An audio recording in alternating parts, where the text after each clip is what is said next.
We're traveling to the deep north looking for a poem. On the narrow road to the deep north looking for Basho's poem.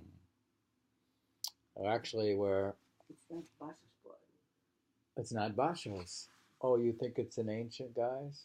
Yeah. Soga or so? It's someone from 12th century. Oh, then we should be looking for the prior poet. He wrote it. He wrote All it right. in this book. He wrote it in this book. Okay, this section is the records of the Satchel. Page 71, the records of the Travel-worn Satchell. Maybe that's the one. Could be. In this mortal frame of mine, which is made of 100 bones and 9 orifices, there is something. This something is called a windswept spirit, for lack of a better name. For it is much like a thin drapery that is torn and swept away at the slightest stir of the wind. This something in me took to writing poetry years ago, merely to amuse itself at first, but finally making it its lifelong business. That's very beautiful. I'll read it again. In this mortal frame of mine, which is made of 100 bones and 9 orifices, there is something. The same something that Emily and Blake had, probably. Emily Dickinson had a something instead of Blake, William Blake. There is something, and this something is called a windswept spirit, for lack of a better name. Or was it Keats? For it is much like a thin drapery that is torn and swept away at the slightest stir of the wind. This something in me took to writing poetry years ago, merely to amuse itself at first, but finally making it its lifelong business. It must be admitted, however, that there were times when it sank into such dejection that it was almost ready to drop its pursuit. Or again, times when it was so puffed up with pride that it exulted in vain victories over the others. Indeed, ever since it began to write poetry, it has never found peace with itself, always wavering between doubts of one kind and another. At one time it wanted to gain security by entering the service of a court, and another it wished to measure the depth of its ignorance by trying to be a scholar. But it was prevented from either because of its unquenchable love of poetry. The fact is, it knows no other art than the art of writing poetry. Therefore, it hangs on to it more or less blindly.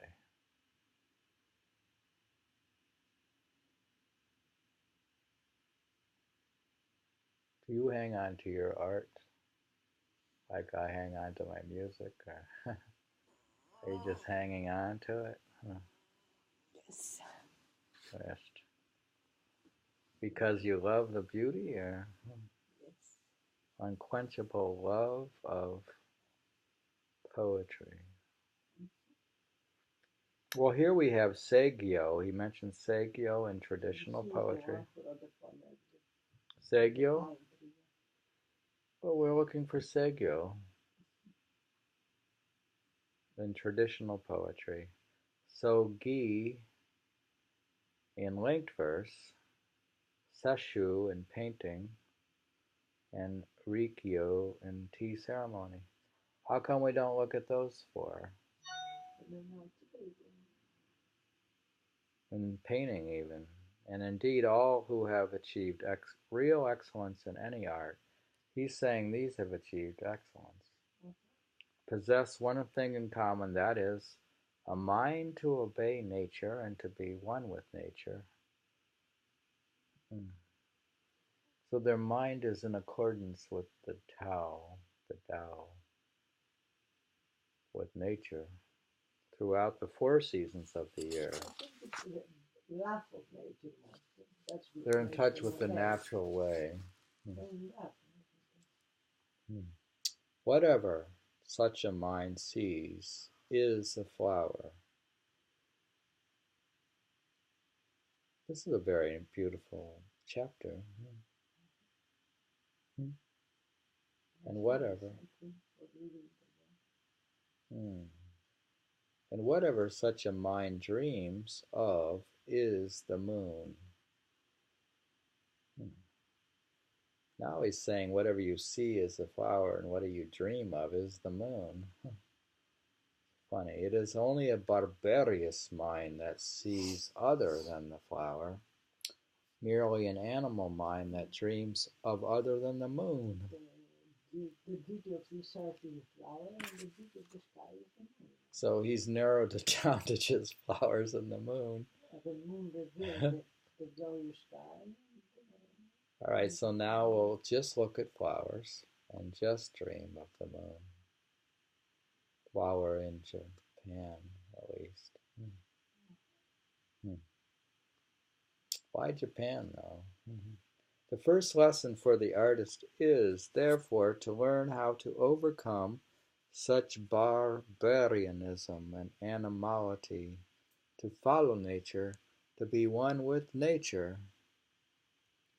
It was early in October when the sky was terribly uncertain that I decided to set out on a journey. I could not help feeling vague misgivings about the future of my journey as I watched the fallen leaves of autumn being carried away by the wind.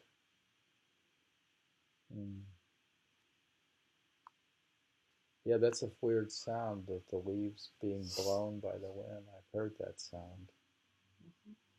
They blow down the street and you hear the sound of wind blowing.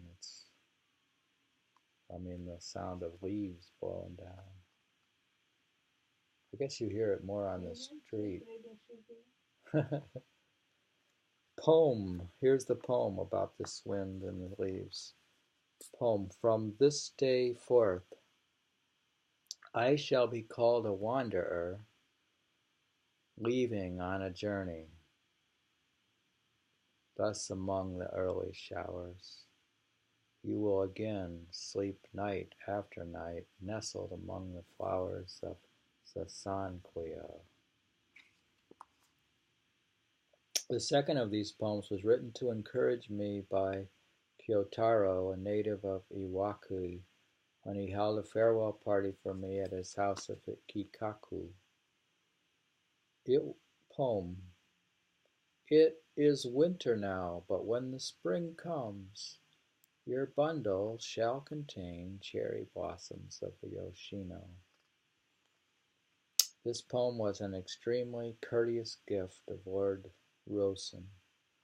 Other friends, relatives, and students of mine followed his example by visiting me with poems and letters of farewell or sending me money for straw sandals, so that I was spared the trouble of preparing for my journey, which normally, it is said, takes as long as 3 months.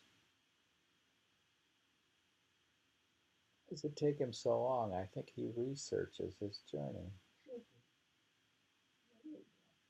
He does. He reads the prior poets. In fact, everything I needed for my journey, the paper raincoat, cotton stuffed mantle, the hat, the stockings, to keep me warm in the dead of winter was given me by my friends. As I was invited to parties on a boat, at my friends' houses, and even at my own hermitage, I became used to the pomp and splendor of feasting unawares, and almost fell a victim to the illusion that a man of importance was leaving on a journey.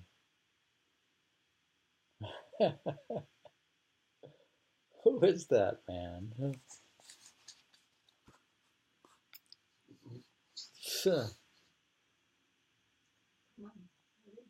From time immemorial, the art of keeping diaries while on the road was popular among the people, and such great writers as Lord Key, Komi, and the nun Abatsu brought it to perfection.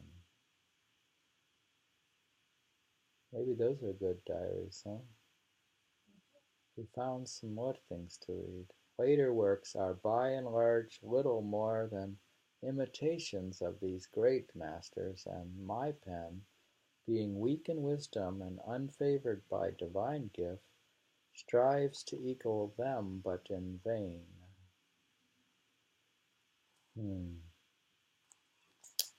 We had a reverence for the masters.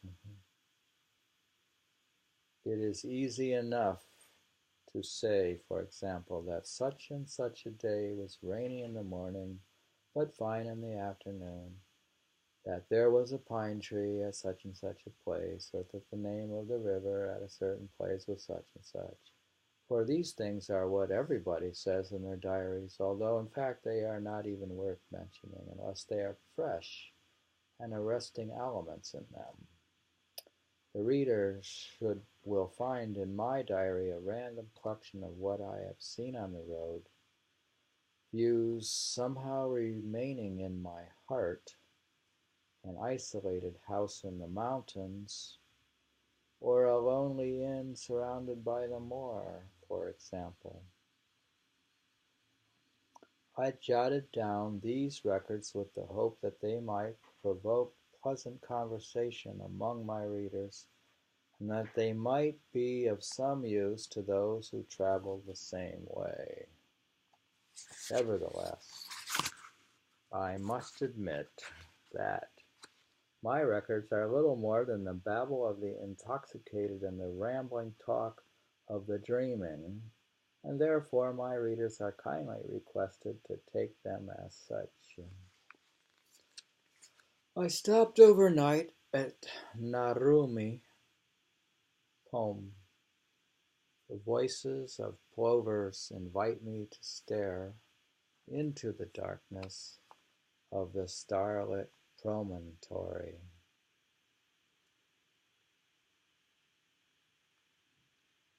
The host of the inn told me that Lord Asuke Masaki had once lodged here on his way from Kyoto, and had left behind him the following poem in his own handwriting. That's the one. Really?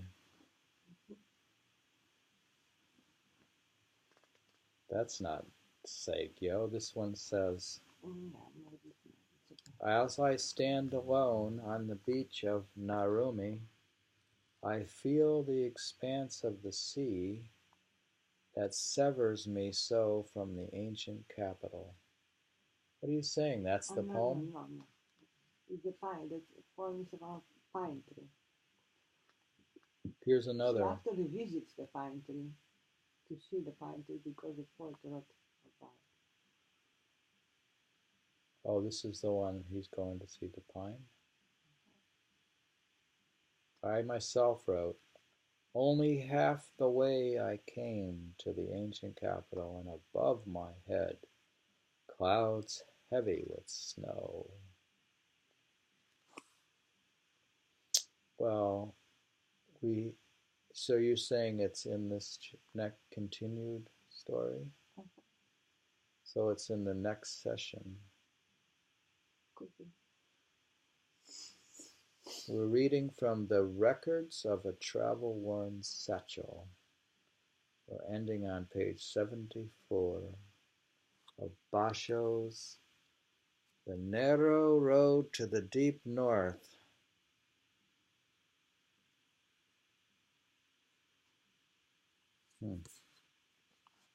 Very good. We have to continue, I guess.